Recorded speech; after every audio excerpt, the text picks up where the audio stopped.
This is Dopey. Hooray! Now believe it or not, he is the absolute worst ruler I have ever played in Crusader Kings 3. This isn't through a lack of traits or skill, but simply a result of very unfortunate events, leading him to become genuinely one of the most repulsive rulers I've ever set eyes on. This is Dopey's dad. He's recently passed away as a result of being a greedy boy. This means that Dopey has ascended to the throne of Ratland. Hooray! If you're wondering what on earth Ratland is, then holy moly, do I have a video for you. However, you don't have time for that. In short, Ratland is the Canary Islands, but I called it Ratland because I thought it would be funny, and that's literally all there is to it, and there's nothing more, and there's definitely no human sacrifice. Back to Dopey. Dopey's rise to power has put him in a bit of a pickle. I'm Pickle Rick!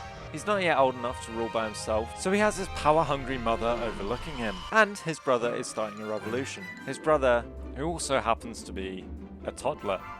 On top of this, there is absolutely no one for him to marry, meaning no alliance and no heir. However, Dopey is forever the optimist. At night, Dopey gazes wistfully out of his castle window across the sea, towards the shores of Almoravid. He has long dreamed of expanding the glory of Ratland off of this cramped island and proving his worth as a ruler. Is that a civil war? Yes. Yes, it is. Dopey in his early years was an opportunist, and he noticed trouble was brewing across the narrow stretch of sea that separated him and Almoravid. There was a civil war. And while these troops were distracted fighting one another, Dopey managed to sneak his troops in and take this province. It was an absolute raging success, and within weeks, Dopey had done what his father had never dared. Expanded away from Ratland. Yes! Ratland expands, boys. We expand. While the young king had had great success overseas, at home, things weren't going too great. His power-hungry mum was still being power-hungry, and it was becoming a problem. Dopey was having to constantly funnel out money to stop her from gaining power over him as a regent. Something had to change. At the age of 16, Dopey organized for his own mother to be killed. Dopey had already chosen a dark and twisted route, but it was only going to get darker. In 1090, Dopey was struck by a tragic event. His wife died in childbirth. Some say this changed the man. They say he never fully recovered. For Dopey, it was all downhill from here. Shortly after, Dopey was back at war. Almoravid was still at war with everyone under the sun, apparently, and because of this, Dopey set his eyes on the county of Suze. However, this war did not go as planned. What about that? I raised armies, that's right.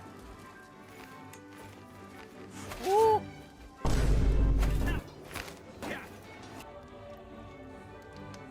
Oh, he's dead.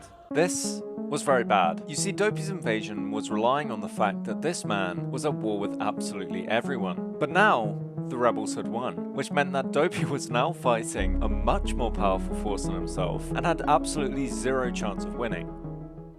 Or did he? The whole army just got wiped out. So that's great.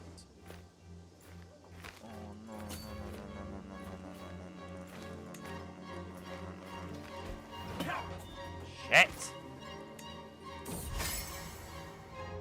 I think the rebels won the war and now you're fighting their troops. Yeah, Oliver, I'm very aware of the shitty situation I'm currently in. That outrage is only continuing. If we are to end this vendetta properly, perhaps it has to be a coup de grace. Dopey was desperate. The thought of losing this war was driving him mad, and because of this, he drove himself to a twisted solution.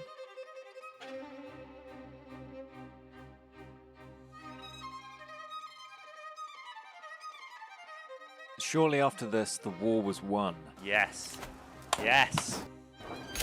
Fuck me, that was close. But the damage that Dopey had done was irreversible, and he was already showing signs of madness. The condemned thief jerks at the end of the rope and goes still.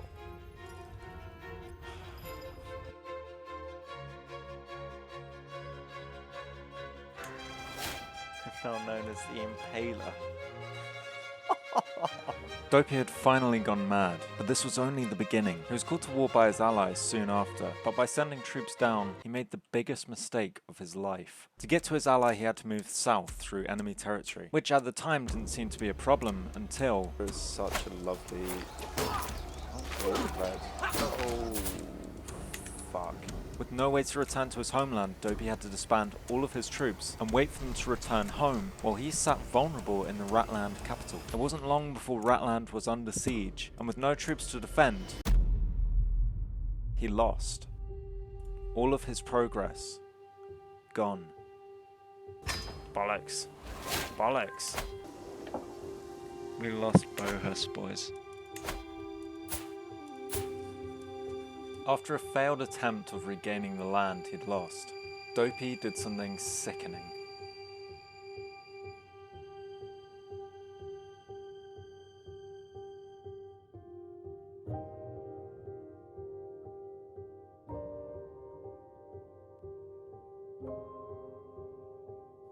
Over the next few years, Dopey dedicated his life to killing off the family and friends of those who had opposed him. He wiped out Almoravid's future. Dopey lived the rest of his life in sour solitude. Everyone who was once close to the young and ambitious king was now terrified of what he had become. He passed away at the age of 68, after ruling for 58 years. Known for his twisted, conniving mind, he never revealed his true intentions to anyone.